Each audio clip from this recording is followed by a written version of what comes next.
मध्य प्रदेश कृषिको लागि एकदमै उर्वर भूमि हो।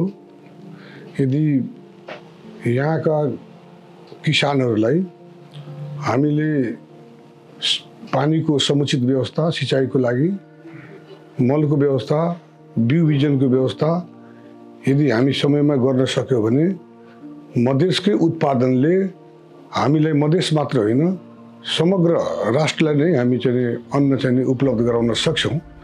त्यस मिसनमा चाहिँ नै मध्य प्रदेश सरकार चाहिँ लागि परेको छ र त्यसैको लागि हामीले चाहिँ अहिले कृषि सम्मेलन चाहिँ गर्न पनि गइरहेछौँ कि मधेसको कृषि नीति कस्तो हुनुपर्ने हो, के गर्दाखेरि मधेसको कृषिको क्षेत्रमा अझ बढी हामी उपलब्धि हासिल गर्न सक्छौँ र किसानलाई कसरी हामी सहयोग पुर्याउन सक्छौँ र कृषिलाई अझ चाहिँ औद्योगिकरण, व्यवसायीकरण र प्रविधि मैत्री कृषिलाई क्षेत्रलाई कसरी हामी व्यापकता यसमा गर्न सक्छौँ, त्यसको उद्देश्य राखेर नै हामीले चाहिँ कृषि सम्मेलन पनि गर्न गइरहेछौँ। अहिले हाम्रो प्रदेशमा कस्तो छ भन्दाखेरि कृषकले जुन उत्पादन गरिरहेछन् त्यो उत्पादन गरेको वस्तुहरूको बजारीकरणमा अलि समस्या आएको।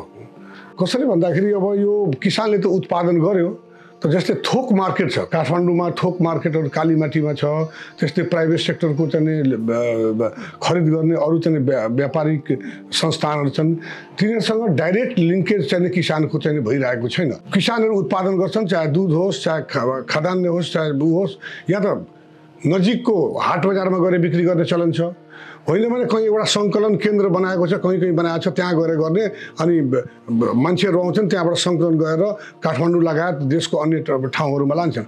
अझ यसलाई चाहिँ सङ्कलन केन्द्रहरू चाहिँ व्यवस्थित बनाउनु पर्ने अझै चाहिँ टटकारो देखिएको छ, एकदम समस्याको रूपमा देखिएको छ। त्यस कारणले यदि व्यवस्थित रूपमा सङ्कलन केन्द्र बनाइदियो भने र त्यहाँदेखि हामीले चाहिँ बजार थोक बजारको चाहिँ हामी सिधै कृषकको पहुँच हामी बनाउन सक्यौँ भने अझै चाहिँ किसानहरूले आफ्नो मूल्यको चाहिँ एकदमै चाहिँ समुचित मूल्य प्राप्त गर्न सक्छन्। सिँचाइको सुविधा दिने, त्यहाँसम्म बाटोसम्म पुर्याइदिने, त्यहाँ चाहिँ कृषि वित्तीकरण गरिदिने वा अन्य जे कृषिको आधारभूत आवश्यकता हुन्छ त्यो गरिदियो भने प्राइभेट सेक्टरलाई पनि आकर्षित गर्न सक्छौँ। सरकारले तपाईँको इन्भेस्ट जुन गरेका कुराहरू छन् त्यो फिसमा हेरिन्छ होइन, डेरी प्रोडक्ट्समा हेरिन्छ, यो दुइटै सेक्टरमा अलि बढी उत्पादन भएको या इन्भेस्ट गरेको हेरिन्छ। किनभने अहिले माछाको सुपर जोन पनि धनुषा जिल्ला हो। प्राइभेट सेक्टरलाई लिएर एउटा पोलिसी बनाएर यदि इन्भेस्ट गर्न सक्यो भने मलाई लाग्छ यो एक्सपोर्ट लेभलमा यसलाई लान सकिन्छ।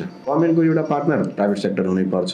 इन्भेस्टमेन्टका कुराहरू छन् त्यो फेरि सिक्योर हुनुपर्छ। कृषिको चाहिँ आधुनिकीकरण, यसको चाहिँ व्यापारीकरण र बजारीकरण र मूल्य श्रृङ्खलासँग हामी जोड्न सक्यौँ भने यो क्षेत्रमा चाहिँ नै अझ युवाहरूको पनि आकर्षण बढ्न सक्छ र बाहिर बस्ने युवाहरूलाई, बाहिर बस्ने मान्छेहरूलाई पनि यसतर्फ हामी आकर्षित गर्न सक्छौँ।